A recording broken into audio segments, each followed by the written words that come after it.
something a little different today for the channel. Just come down the docks just for an hour or so, just to do a bit of casting. Casting practice is something I've never really done, and I'm trying something completely new in regards to my fishing style. So I've always been a reel up fisherman. That's how I've always fished for the 30 years that I've been fishing. But what I've decided to do, because I've purchased some new rods and I've got new reels and stuff like that, I thought, you know what, let's just give it a go. Obviously the majority of fishermen these days, you know, they're fishing reel down. Obviously, you know, it must obviously have some sort of help with casting distance and things like that. So I thought, you know what, let's just give it a go and just see how we get on with it. So that's exactly why I'm down here today, really. Just so I've put the reel there in the down position. And the rod that I'm using today is the Century Fireblade GT, and I've got that paired up with the Achios F15. That's loaded with 20-pound line and a 70-pound shock lead and 6-ounce lead. So it's just a little bit of a mess around today, really, to be fair, just to see how I get on, see if I can get a feel for this reel down. Did have a little session last night over at Otterspool fishing reel down, but to be honest, I was only casting 20, 30, 40 yards, just because the tide pull was so strong. It was a big tide, so I didn't really put it to too much test, to be fair. So I thought I'd come down to the docks today and have a little go. So a couple of casts, and if you've got any tips, hints, pointers or whatever, then yeah, just pop them in the comments for me.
So like I said, using the Achios F15, the Nitron, I'm going to say that is loaded 20-pound line, 70-pound shock leader.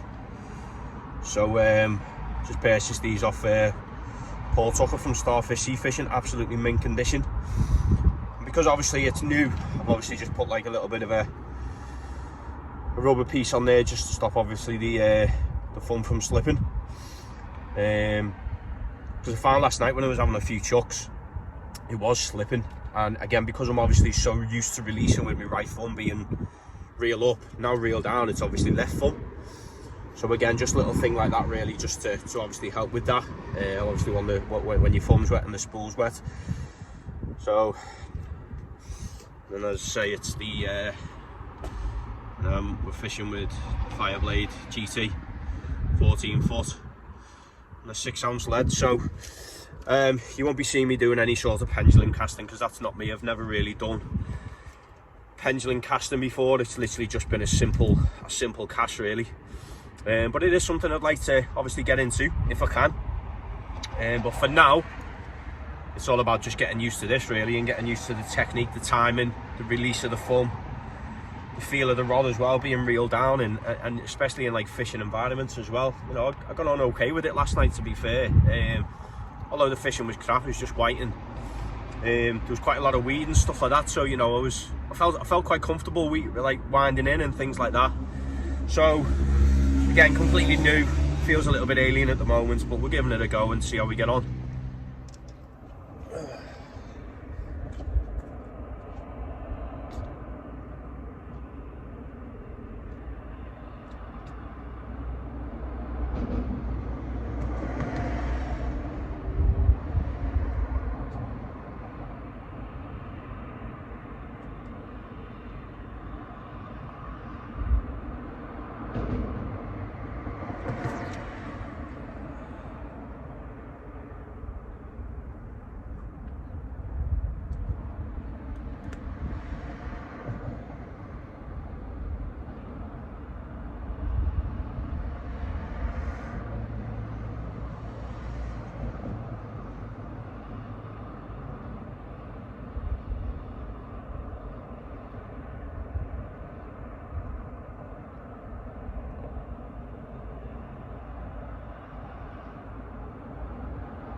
It's not feeling too bad, to be honest. Timing and stuff like that, I think, is going to be the key to obviously getting it right. But yeah, it's not feeling too bad at all. I thought obviously it'd be a bit more difficult than what it is, like obviously for the feeling and the change and what have you. So probably haven't picked the best of days as well to come out and obviously practice it and change me style, because you know it's the end of November now and it's bloody freezing. I'm not gonna lie, it's 4 degrees today, so it's quite bitter as well, so my hands are bloody freezing. So obviously grip and stuff like that is yeah, I can't feel my phone, I'm not gonna lie. But I suppose obviously, you know, if there's probably never gonna be a right time to obviously start, is there really, when you're changing your fishing style? So yeah, but if anyone's got any sort of like hints and tips and stuff like that, then you know, just whack them in the comments. And you know, when I'm coming out to obviously practice and stuff like that, or if I'm on the beach, I can give it a go and see if you know, any sort of techniques that you guys use and stuff like that will help me in getting used to this style, reel down. So it's not feeling too bad. I felt as though it'd feel a lot more awkward than what it is, if that makes sense. You know, when you're so used to fishing a certain way or doing something a certain way and you completely change it, sometimes it takes a while to adapt, which of course this is going to, and especially when it comes to fishing conditions and actually landing fish. But so far with the casting, doesn't feel too bad. Again, I'm not really putting too much into it at the moment. We'll gradually build up to that and see where we go, but little simple casts for now and see how we get on with it.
So one thing I am kind of struggling with, which I've noticed, is finding a little bit unsure on where to put me right arm, me right hand. So in other words, how far up the rod should I be putting it? Should it be quite low? Should it be quite high? You know, the distance sort of things. Obviously, if so, for example, obviously we've got the reel there, and then, you know, where do we put my right hand? A bit further down, up here. That's kind of something I'm struggling with. That's something I am struggling with and trying to find, which is obviously comfortable. But again, I suppose that's just finding what suits me, really. I'm pretty sure everyone's different. But that's the only thing, really. You know, the releasing with the thumb on the left hand, that seems to be okay, especially with that little rubber piece at the bottom as well for the non-slip. So that seems to be okay. So yeah, that's the only thing at the moment I can think of, is just the right hand. But yeah, just so let me know if, again, like I said in the last section there, if anyone's got any sort of hints and tips to guide us to get more comfortable with this style, then yeah, just let us know. But yeah, got my new hoodie on as well, so purchased this the other day with the NWA Northwest Angling logo, and also on the back. So yeah, keeping me warm on this chilly November day. So anyway, right, I'm gonna go. So just something a little bit different today, just to let you know that I am changing up my fishing style. So if you see me a little bit cack-handed and a little bit dingo in some videos or whatever, then that's probably the reason why. It's something I've wanted to do for a while, and I thought, right, got myself some new rods, new reels, let's give it a go. So trying to get out on the weekend for a session somewhere local in the river. Cod session. We did go out last night over at Otters Pool, but it was just white and there was nothing really worth posting for content. Wasn't the best of nights, to be fair. So I'm going to try and get out on the weekend, maybe a low water mark somewhere, and again fishing this sort of style. So I'll let you know, there will be a video of that session. So until now, we'll see you again.